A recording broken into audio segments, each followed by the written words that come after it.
eve of the celebration of your patron saint, Peter, as we also celebrate Martin Luther King Jr.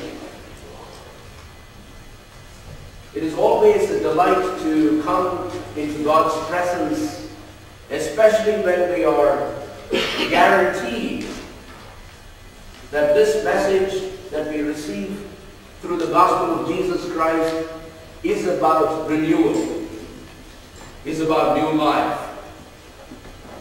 is about welcome, is about reception.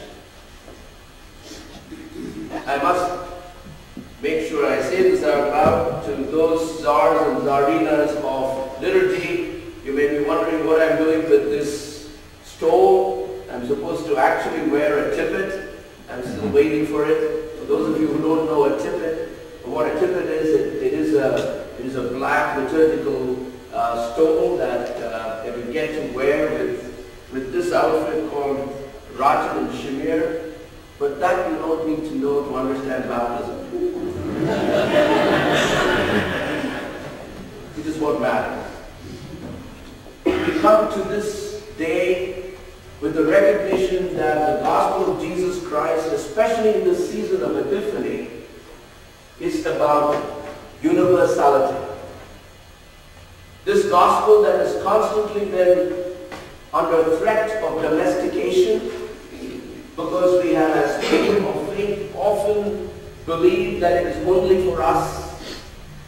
I still remember that nativity pageant where the angel Gabriel started fighting with Mother Mary, these little children who were acting out in pageant, saying, "That's my Jesus, I want this doll back." And we often do that in our own parochial settings, thinking that somehow this Jesus, who came to be born among us as one of us, can be mine and not someone else's. Epiphany reminds us that this Christ is for all to see. Epiphany reminds us to look at the star. Look at the stars and you need to look up. It's a wonderful exercise. Look up. It's very liberating. Illuminating. It actually takes you to a different place, especially away from anxiety. And the theme of looking up keeps constantly coming up in especially the story of Jesus. We are called to look up, maybe from the creche to the star, from the star to the creche. Jesus is raised up on the cross, and we look up. Jesus rises from the grave, we look up. We read in our creeds that he ascended into heaven. We look up. So this is like, do you get it? Can you hear me now? Can you understand me now? We are constantly being called to look at Christ who is for all, not just the Son. So the universality of the gospel becomes very visually transmitted, communicated in the season, especially of Epiphany.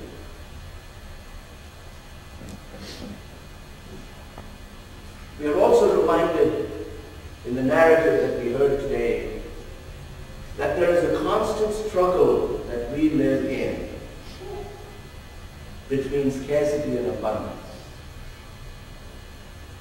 Jesus shows up at this wedding in Cana of Galilee. It's interesting because his mother tells him to do something and he goes, "Are you kidding me? You want me to work now? I thought I came for a party."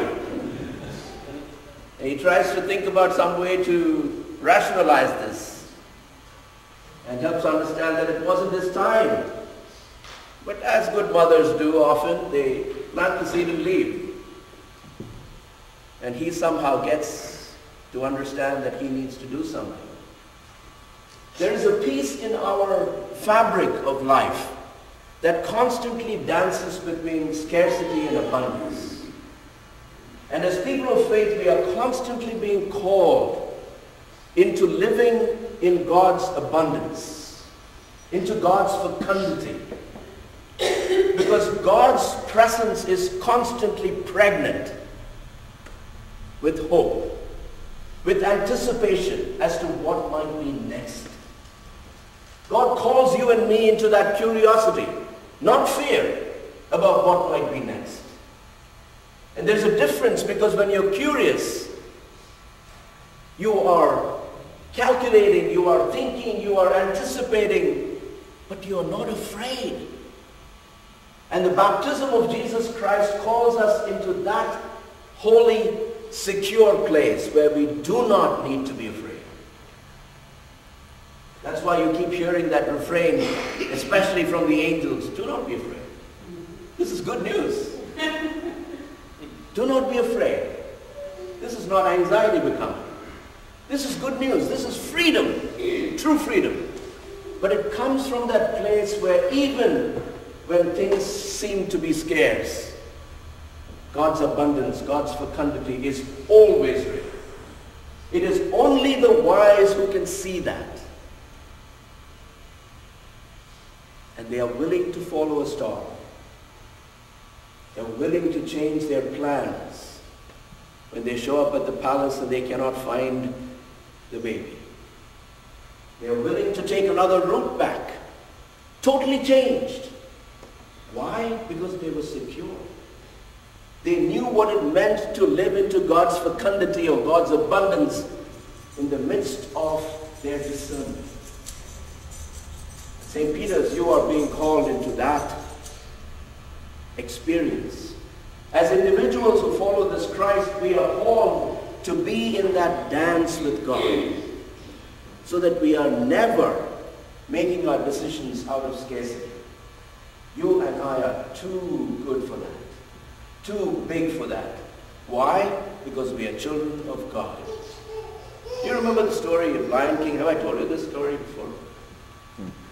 I'm constantly worried if I'm repeating myself. I'll tell it to you anyway. There must be somebody who hasn't heard this. You remember Lion King? You remember that cartoon? It's one of my favorite cartoons. It's a story of a little lion called Simba who is running away from himself, his pride, his everything, thinking that somehow he has done something really wrong. He thinks that somehow, by some scheme of things, he killed his father. All right? And in this story, he's running away from everything that was about security. And while he's running away, he suddenly comes face to face with an apparition of his father, who's played by James Earl Jones. So he comes face to face with the apparition of his father, Mufasa. And Mufasa says, Simba. And Simba stops. And then Mufasa says, the father says to him, remember who you are. You are my child.